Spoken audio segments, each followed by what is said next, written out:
மனதில் இருக்கும் சாதி.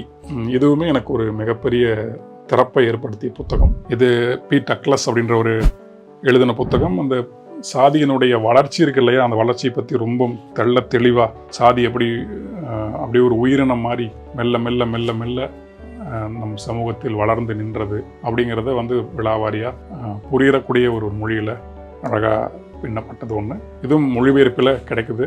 ஆமாம். அதன் பிறகு என்றைக்குமே எனக்கு ஆசிரியராக இருக்கக்கூடியவர் தாய்மானவர். தாய்மானவருடைய பாடல்கள் தான் என்னுடைய குறைகளை கண்டுபிடிக்க உதவியவர். அவருடைய பாடல்கள் தான் உதவியது. சும்மா இரு அப்படிங்கிற ஒரு தத்துவத்தை எனக்கு ரொம்ப எளிய வழியில் சொல்லிக் கொடுத்தவர் இவர் தான்.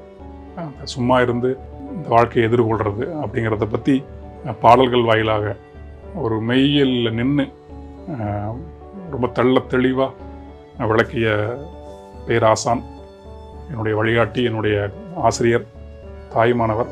அந்த வாழ்க்கையை புரிஞ்சுக்கிறதுக்கு, வாழ்க்கையை எதிர்கொள்கிறதுக்கு உதவுவார். எனக்கு உதவிக்கிட்டு இருக்கார். அது ஒன்று.